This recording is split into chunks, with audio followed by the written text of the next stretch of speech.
मधून श्रीकांत शिंदेंची उमेदवारी घोषित झाली। यानंतर त्यांनी असं विधान केलंय, मोठमोठे वाघ कल्याणमध्ये येऊन वल्गना करून गेले। आदित्य ठाकरे आले होते, ते बोलले होते की आम्ही इथून आव्हान देऊ, मात्र त्यांनी आता कार्यकर्त्याला उभं करून तुम लढो हम कपडे सांभाळते अशी एक प्रकारे टीका केली आहे आदित्य ठाकरेंवरती। श्रीकांत शिंदेंनी यावर काय सांगा?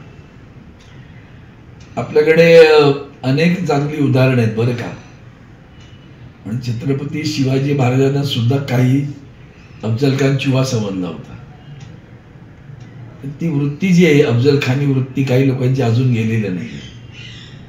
त्यांना कळत नाही वैशाली दरेकरांना सामान्य समजू नका, कारण त्या निव्वळ वैशाली दरेकर राणे नाहीत, तर त्या शिवसेनेच्या उमेदवार आहेत आणि महाविकास आघाडीच्या उमेदवार आहेत। त्या यांना पळता भुई तोडी करतील एवढं सांगतो मला मी आज। चांगली उदाहरणं पण आहेत तुम्हाला। चांगदेवाला पण असाच गर्व झाला होता। ते संत ज्ञानेश्वरांनी भिंत चालवली। ते असे गर्व करणारे जेवढे लोक आहेत अहंकारी, त्या अहंकारी लोकांच्या सानिध्यात राहून माणसं कशी बिघडतात त्यांचं वक्तव्य म्हणजे उत्तम उदाहरण आहे।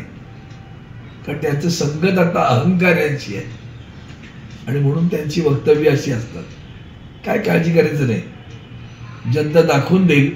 एक निष्पृह हुशार मुलगी, यांच्या मागची काय बॅकग्राऊंड होती हो? उभे राहिली तेव्हा कोण होता तुम्ही? दिग्गजांना पाडलं ना, कसं पाडू शकलात? शिवसेना उद्धव बाळासाहेब ठाकरेंचे आशीर्वाद होते म्हणूनच असा शब्द वापरतो, कारण वंदनीय शिवसेना प्रमुख तेव्हा नव्हते बरं का। यांना उमेदवारी देणारे उद्धवजी बाळासाहेब ठाकरे यांना आणि याच्या वडिलांना पण मंत्री करणारे, त्याच्यामुळे गर्वाचं घर नेहमीच खाली असते, त्याचा अनुभव येईल। तर दुसरीकडे भाजपच्या माणसाला वंचितची उमेदवारी दिली म्हणून सोशल मीडियात आरोप होतोय। त्यानंतर शिरूरचे वंचितचे उमेदवार मंगलदास बांदल यांची उमेदवारी वंचितनं रद्द केली। काय सांगाल यावर? मग तो त्यांचा अधिकार आहे। माननीय प्रकाश आंबेडकरांना दिसलं असेल की हे गेले कुठेतरी वाहत चाललेले आहेत, त्यांनी रद्द केलं असेल।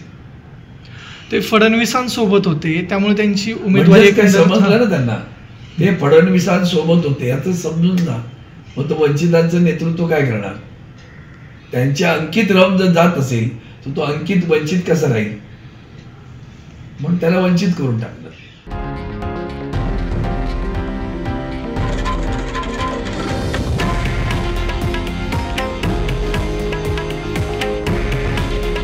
हे आहे देशातील नंबर 1 न्यूज नेटवर्क आणि आपण पाहत आहात TV9 मराठी। काळजी तुमची, हित महाराष्ट्राचं।